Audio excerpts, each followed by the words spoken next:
आज आपण या ठिकाणी पहिलं हे म्हणतो, महाराष्ट्रामध्ये एकूण 43 गव्हर्नमेंट पॉलिटेक्निक आहेत आणि जवळजवळ 200 पेक्षा जास्त प्रायव्हेट पॉलिटेक्निक आहेत.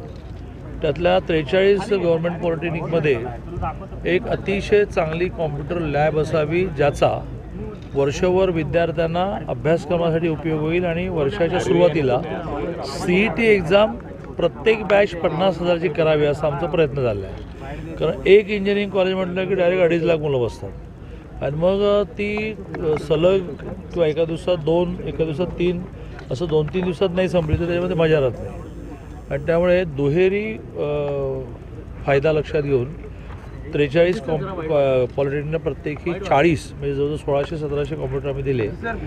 प्लस प्रत्येक पॉलिटेक्निकला एक एक्सलन्स सेंटर, एक रोबोट सेंटर देऊन थिअरीमध्ये आजपर्यंत जे शिकावं लागत होतं ते प्रॅक्टिकली त्यांना हाताळायला मिळावं असा एक प्रयत्न चालला आहे. तेही आत्ता government polytechnic Kolhapur, government polytechnic पुण्याच्यामध्ये इन्स्टॉलेशन झाली.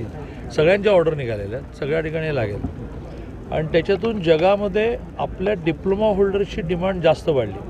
त्यांचं म्हणणं असं आहे की इंजिनिअरिंग इतकं आम्हाला नॉलेजही नको आहे, पण डायरेक्ट तुमचं स्किल डेव्हलपमेंट ITI असंही नाही चालणार.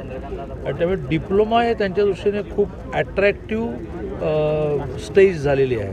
म्हणून आम्ही पॉलिटेक्निकवर भर देतो आहे. यावेळेला आम्ही पॉलिटेक्निकची विद्यार्थी संख्या खूप वाढवली. 85,000 विद्यार्थ्यांची संख्या आम्ही 1,15,000 नेली, ज्याला आम्ही स्कूल कनेक्ट नाव दिलं. मे महिन्यामध्ये सगळे प्राध्यापक गावोगाव फिरले आणि विद्यार्थ्यांच्या पालकांना भेटणं, पॉलिटेक्निक समजावून सांगणं, ऑपॉर्च्युनिटी समजून सांगणं, सरकार किती फॅसिलिटी देते सांगणं.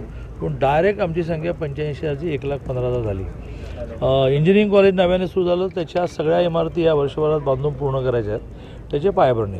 चला आता भारतीय जनता पार्टीच्या ज्या नेत्यांनी धार्मिक तेढ निर्माण व्हावं असे वक्तव्य केलेले आहेत, यांच्या संदर्भात अजितदादा पवार गटाचे नेते दिल्लीत तक्रार करणार आहेत असं. मग तुम्ही अजितदादांनाच विचारलं पाहिजे की काय तक्रार करणार आहेत आणि मग ते तक्रार करणार असेल तर दिल्लीचे नेते काय काय म्हणाले हे पण त्यांना तुम्ही विचारलं पाहिजे. दोन्ही विचारून झालं की मला सांगा. वन नेशन वन इलेक्शन धोरण आहे ते केंद्र सरकार काय चुकीचं आहे? रोज उठून इलेक्शन, रोज उठून आचारसंहिता, रोज उठून विकास कामांना खीळ, टेंडर थांबवा, वर्क ऑर्डर थांबवा. शेवटी ह्या देशामध्ये एकाच दिवशी इलेक्शन व्हायच्या, पण प्रामुख्याने काँग्रेसच्या काळामध्ये उठसूट राज्याची बरखास्त केली गेली, त्यात घटना बदलली गेली, घटनेत दुरुस्ती केली गेली आणि केंद्राला एवढे अमर्याद अधिकार दिले गेले की लोकांनी निवडून दिलेली सरकारसुद्धा तुम्हाला बरखास्त करता येतात. हे नव्याने घातलं तुम्ही आणि आमच्यावर आरोप करता की घटना बदलता म्हणून. तुमचा नेता इंग्लंडमध्ये बसून सांगतो की मी आरक्षण घालवणार आहे म्हणून, आमच्यावर आरोप करता की आम्ही घटना बदलणार. पण असं त्या वेळेला सारखं हे बरखास्त केलं त्याची उद्या इलेक्शन, मग ते बरखास्त झालं त्याची परवा इलेक्शन, असं करून ह्या देशाचं वन नेशन वन इलेक्शनच होतं ते तुम्ही डिस्टर्ब केलं.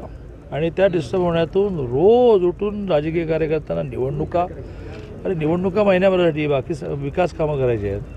त्यामुळे अतिशय लोक स्वागत करतील. अमित शहांचा दौरा आहे कोल्हापूरमध्ये. हां असं मनसे म्हणतात.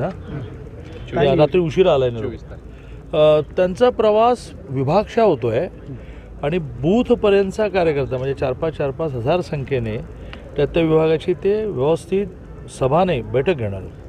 दुसरं महत्त्वाचं झालं म्हणजे कोल्हापूर जिल्ह्यामध्ये हसन मुश्रीफ यांनी राष्ट्रवादीसाठी 4 जागा मागितल्या आहेत. कोल्हापूर जिल्ह्यातले काय ज्यावेळेला अनेक पक्ष एकत्र येतात त्यावेळेला जे अवेलेबल आहे ते सगळ्यांनी मागायचं असतं. निर्णय त्या पक्षाचे नेते करतात. आमच्याकडे त्रिमूर्ती आहे, ज्याला आमच्या राजश्री शेखरांनी त्रिदेव म्हटलेलं आहे, तर ते समर्थ आहेत.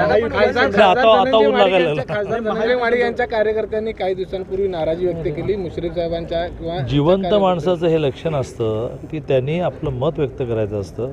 त्या जिवंत माणसांचं दुसरंही लक्षण असतं की नेत्याने समजवलं की समजूत निघाली म्हणून कामाला लागायचं असतं.